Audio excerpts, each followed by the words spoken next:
Hello and welcome to today's Take 5. I'm really excited to be continuing looking at some devotional scriptures together, looking at the Psalms, doing some devotional time together. Today we're going to be looking through the Psalms 45 to 47. I'm looking down quite a lot because my notes are here and I'm not that good just to recite them by memory. So if I'm looking a bit down, it's not because I'm downcast.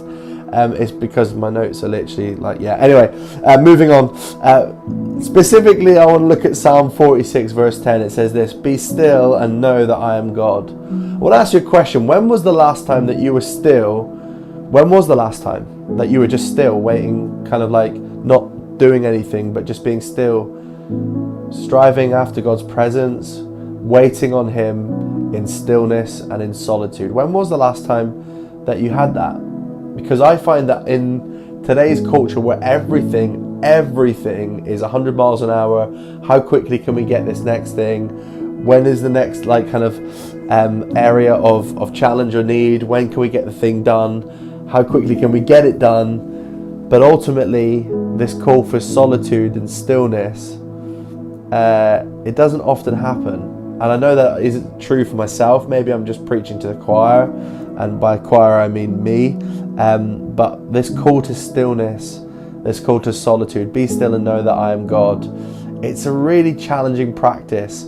And there's a great podcast I've been listening to by John Mark Comer about the art of solitude, practicing the art of solitude. And he says some great things about solitude in light of this, be still and know that I am God.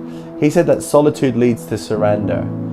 And I was like, that's so good, because sometimes we try and strive for surrender through loads of different means: prayer, worship, church, people.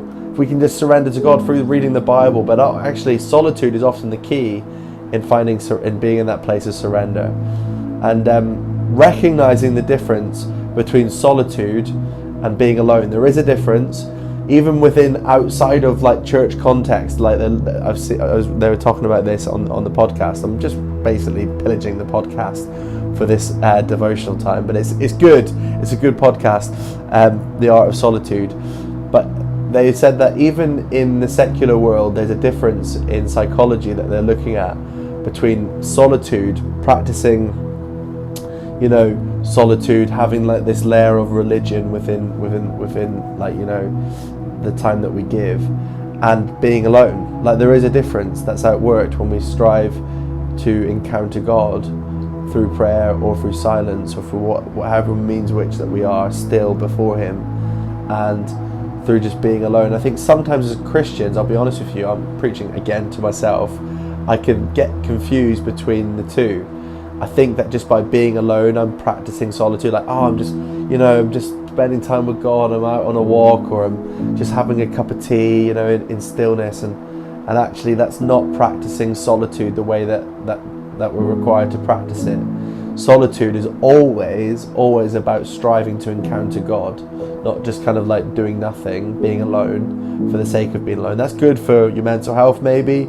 That's good for just having some headspace, clearing out the thoughts that are going on in your head or whatever. But ultimately, solitude is striving to encounter God. So when we say be still and know that I'm God, we're saying I'm practicing solitude and I'm doing it to strive towards this place of surrender, to encounter the living God, not just to be alone. And so hopefully that encourages you and challenges you. I know that it certainly has challenged me, particularly if you've got children. Sometimes just having some alone time is the best thing in the world, and you want to make the most of it. But there is a difference between being alone and being in solitude. So today, here's the challenge. I reckon it would be amazing if we could practice solitude, if we could be still 3 times, just 3 times today. If you can take some space out and literally just be still, and just wait on God, just see what happens. Strive to encounter Him, strive to get to that place of surrender. Maybe in your car, maybe on a walk, maybe in your living room. I don't know where it is, but just be still and know that He is God today.